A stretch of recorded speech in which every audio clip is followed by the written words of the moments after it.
അസ്സലാമു അലൈക്കും വറഹ്മത്തുള്ളാഹി വബറകാതുഹു. ഞാൻ ഇന്ന് നിങ്ങളുമായി പങ്കുവയ്ക്കാൻ പോകുന്ന ഈ ദിക്റിന് 3 പ്രത്യേകതകളുണ്ട്. ഒന്ന്, ഞാൻ ഇത്രയും നാളുകളായി നിങ്ങളോട് പങ്കുവയ്ക്കുന്ന ദുആകളിൽ ദിക്റുകളിൽ മോസ്റ്റ് ഇമ്പോർട്ടൻ്റ് ആയിട്ടുള്ള ഒന്നാണ് ഇന്ന് പങ്കുവയ്ക്കുന്നത്. 2, അധിക പേർക്കും അറിയാത്തൊരു ദിക്റാണ് ഞാൻ പങ്കുവയ്ക്കുന്നത്. 3, അറിയുന്ന അധിക പേരും ഒരുപക്ഷെ ഇത് പ്രാക്ടീസ് ചെയ്യാറില്ല എന്ന ഒരു പ്രത്യേകതയും കൂടി ഇതിനുണ്ട്.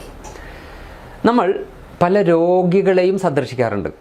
ക്യാൻസർ, കുഷ്ഠം, അങ്ങനെ മാരകമായ രോഗങ്ങൾ ബാധിച്ച ആളുകളെ നമ്മൾ കാണാറുണ്ട്. നമ്മൾ യാത്ര ചെയ്യുന്നവരാണ്. യാത്രയിലുടനീളം ആക്സിഡൻറ്റുകൾ നമ്മൾ കാണാറുണ്ട്. ഇതുപോലെ പത്രം വായിക്കുമ്പോൾ പിടിക്കപ്പെട്ട പ്രതികളുടെ ചിത്രം നമ്മൾ കാണാറുണ്ട്. ഇതുപോലെ തന്നെ ചരമകോളത്തിൽ അപകടങ്ങൾ സംഭവിച്ച ആളുകളുടെ മരണം നമ്മൾ വായിക്കാറുണ്ട്.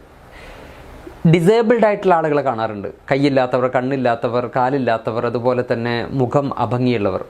ഇങ്ങനെയൊക്കെ കാണുന്ന സമയത്ത് നമ്മൾ ചില ശബ്ദങ്ങൾ ഉണ്ടാക്കും. അയ്യോ, ഔ, അല്ലേ, അതോടെ അവസാനിച്ചു. എന്നാൽ ഈ സന്ദർഭങ്ങളിലൊക്കെ പ്രാർത്ഥിക്കേണ്ട, ചൊല്ലേണ്ട ഒരു ദിക്ർ അല്ലാഹുവിൻ്റെ റസൂൽ നമുക്ക് പഠിപ്പിച്ചു തന്നിട്ടുണ്ട്. ഇമാം തിർമിദി ഈ ഹദീസ് റിപ്പോർട്ട് ചെയ്യുന്നുണ്ട്. ഇതിൻ്റെ പ്രത്യേകത, നമ്മൾ ഈ പ്രാർത്ഥന അല്ലെങ്കിൽ ഈ ദിക്ർ നമ്മൾ നിർവഹിച്ചാൽ ഏതൊരു സന്ദർഭത്തിലാണോ നമ്മൾ നിർവഹിച്ചത് ആ ഒരു സന്ദർഭത്തിൽ കണ്ട ആ പരീക്ഷണം ഒരിക്കലും നമ്മളെ ബാധിക്കില്ല എന്നതാണ്. ഉദാഹരണം, ഒരാൾ മുഖത്ത് പൊള്ളലേറ്റ് മാരകമായ ഒരു കാണാൻ ഭയം ഉണ്ടാകുന്ന ഒരു അവസ്ഥ. ആ സമയത്ത് നമ്മൾ പ്രാർത്ഥന നിർവഹിച്ചെങ്കിൽ നമുക്ക് ഒരിക്കലും പൊള്ളലേക്കില്ല എന്നതാണ്. ഒരു ക്യാൻസർ പേഷ്യൻ്റെ അടുത്ത് വെച്ചാണ് നമ്മൾ പ്രാർത്ഥിച്ചെങ്കിൽ നമുക്ക് ഒരിക്കലും ക്യാൻസർ വരില്ല എന്നുള്ളതാണ്. മൻ റഅ മുബ്തല, അള്ളാഹുവിൻ്റെ റസൂൽ പറയണം സല്ലല്ലാഹു അലൈഹി വസല്ലം, നിങ്ങൾ ആരെങ്കിലും അള്ളാഹുവിൻ്റെ പരീക്ഷണത്തിന് വിധേയമായ ആളെ കണ്ടു, ഫഖുൽ അൽഹംദുലില്ലാഹി അല്ലദീ ആഫാനി മിമ്മ ഇബ്തലാക ബി വഫളലനി അലാ കസീരി മിമ്മൻ ഖലഖ തഫ്ളീല. അള്ളാഹുവേ, നീ പരീക്ഷിച്ച ആ പരീക്ഷണം, ആ വ്യക്തിയുടെ പരീക്ഷണത്തിൽ നിന്ന് എന്നെ രക്ഷിച്ചതിന് നിനക്ക് അള്ളാഹുവേ സ്തുതിയുണ്ട്. ധാരാളം സൃഷ്ടികൾ ഒരുപാട് പരീക്ഷണങ്ങൾക്ക് വിധേയമായിട്ടുണ്ട്. അതിൽ നിന്നൊക്കെ എത്രയോ ശ്രേഷ്ഠനാക്കി നീ എന്നെ. ഇതാണ് ആ പ്രാർത്ഥനയുടെ രത്നച്ചുരുക്കം.